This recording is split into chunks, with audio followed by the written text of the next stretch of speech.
Bienvenue pour vivre cet instant des paroles de la vie éternelle avec Marie-Joseph.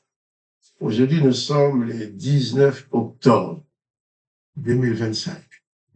19 octobre 2025, c'est encore un jour de grâce et de bénédiction pour toi qui détiens dans ta vie la présence de Jésus-Christ. Je suis venu te le rappeler, car souvent les événements de la vie, la souffrance, les épreuves, l'adversité, de nous faire oublier que nous portons en nous la plénitude de la grâce de Dieu le Père, parce que Jésus-Christ demeure dans nos vies.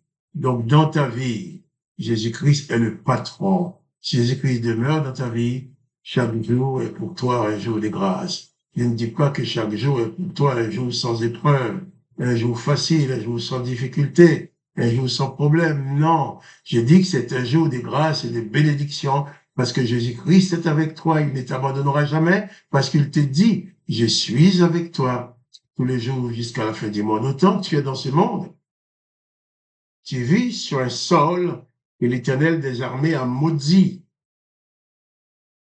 Pour cause, tous ceux qui naissent sur ce sol sont nés pour mourir. Parce que l'Éternel des armées avait décidé d'exterminer tous ceux qui vont naître sur cette terre. Il a dit, tu mourras. Ensuite, il a dit, j'exterminerai l'homme que j'ai créé.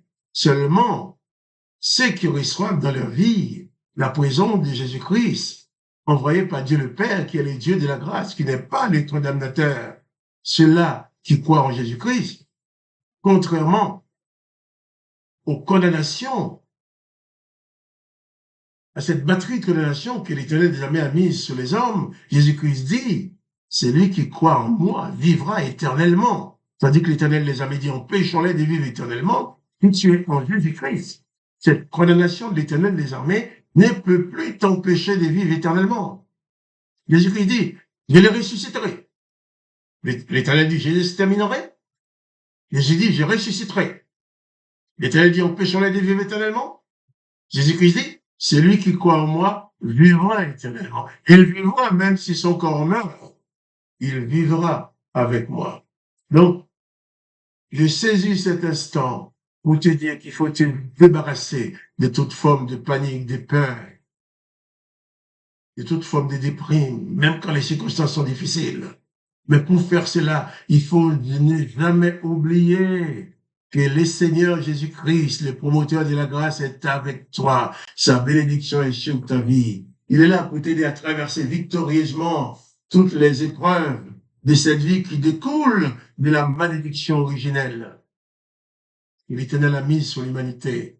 Jésus-Christ dit, celui qui croit en moi vivra éternellement. Et pour t'encourager, pour bien te faire comprendre la chose, Jésus-Christ dit, je suis avec toi. Oui, avec toi, toi-même. Jésus-Christ est avec toi tous les jours jusqu'à la fin du monde. C'est pas quelque chose que Jésus-Christ a dit aux autres. Il l'a dit à toi, pour toi personnellement. Il l'a dit pour tout le monde. Mais tu dois prendre cette parole comme une parole de Dieu pour toi, une parole de délivrance, une parole de libération, une parole de consolation, une parole qui donne l'espoir, à savoir que Jésus-Christ est avec toi dans chaque circonstance de ta vie. Hier, nous avons aussi parlé de la valeur du travail, Jésus, de la valeur du travail que Jésus donne au travail dans la vie de ses disciples. Jésus n'a pas empêché ses disciples de travailler. Paul a servi Jésus-Christ en travaillant. Il travaillait pour gagner sa vie. Il n'avait pas à se mettre à se mettre sous la responsabilité des autres. Et Pierre, avec Jésus-Christ, va dire à Jésus, nous avons besoin d'argent pour payer les taxes, les impôts. Aussi d'actualité, les impôts maintenant. Jésus ne va pas dire à Pierre, mets la main dans ta poche, il y a un miracle, je prends de l'argent. Pierre, tu sais que Jésus fait des miracles. J'ai guéri les malades, j'ai fait ci, j'ai fait ça, je vais te faire apparaître autant d'argent que tu veux. Ouvre ta main, tu auras plein d'argent pour payer. Non, Jésus n'a pas fait des miracles pour l'argent. Jésus a dit à Pierre, tu veux l'argent? Oui. Il va faire un miracle pour te donner l'argent. Mais les miracles que tu vas recevoir, tu vas avoir le miracle en travaillant. Si tu te mets à travailler, Dieu peut faire des miracles pour que ton travail te rapporte, pour que tu t'en sortes. Jésus dit à Pierre, va, tu sais pêcher, t'es pêcheur, va jeter les hameçons. Le premier poisson que tu vas prendre, tu vas lui ouvrir la bouche et tu te vois de quoi payer. Je vais bien payer, Pierre, tu dois avoir de l'argent pour payer, tout en étant mon disciple, mais tu vas travailler. Et je disais que tous ceux qui vont te menacer des malédictions ou des bénédictions pour te prendre ton argent, il faut leur dire, monsieur le pasteur, monsieur l'homme de Dieu, va travailler pour un travail comme moi. S'il s'agit de cotiser pour payer les frais d'un local où tout le monde d'une salle de réunion que tout le monde utilise, oui. Mais on te dit, il faut donner, il faut donner. D'ailleurs, même cette cotisation, il ne faut pas qu'on t'y oblige. Tu dois le faire volontairement. Comme j'ai dit aussi, l'argent que tu donnes ne produit pas la grâce. Mais c'est la grâce et la bénédiction de Dieu qui est déjà en toi, qui te donne le désir d'aider quelqu'un, donner de l'argent pour telle chose. Mais tous ceux qui veulent te forcer à donner de l'argent, ce sont des racketteurs. Ils ne sont pas de Jésus-Christ. Pierre a été travaillé, il a eu l'argent. Voilà. Dieu n'a pas fait les miracles de l'argent sans travail. Avec Jésus, l'argent va avec travail. Tu travailles pour gagner de l'argent, mais tu ne maudis pas, tu ne maudis pas les autres, tu ne bénis pas les autres pour avoir de l'argent. Tous ceux qui promettent des bénédictions pour que tu donnes ton argent sont des brigands et des voleurs. Ne les écoutez pas. Nous allons maintenant commencer la lecture de Matthieu, chapitre 18. En ce moment, les disciples s'approchaient de Jésus et dirent, qui donc est le plus grand dans le royaume des cieux?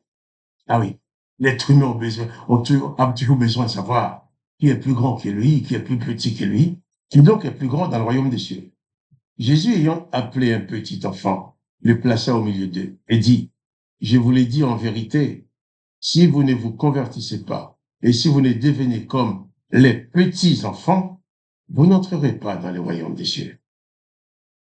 Jésus demande d'abord de se convertir. Se convertir veut dire de changer de comportement, changer de mentalité, changer de façon d'être, changer de façon d'agir. Avant, tu agissais selon les lois de l'Éternel des armées, avec la vengeance, en rendant coup pour coup, comme l'Éternel a dit, souviens-toi et n'oublie pas d'exercer la vengeance. Avant, tu vivais comme ça. Avant, tu avais la haine de l'ennemi. Avant, tu pouvais dire comme David que l'Éternel vient d'exterminer l'ennemi, comme ça on saura qu'il y a un Dieu pour toi. Jésus dit que tu dois te convertir. La conversion.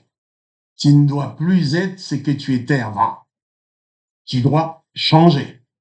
La présence de Jésus-Christ dans ta vie a la capacité de te conduire à une transformation profonde. Il dit changer jusqu'à devenir comme un petit enfant. Devenir pur comme un petit enfant. Un enfant ne va pas avoir des pensées malicieuses ou te tromper. Il y a des enfants qui mentent, c'est vrai. Mais Jésus dit que toi, ce grand monsieur, qui veut savoir si tu es plus grand ou plus petit que l'autre, tu dois te convertir.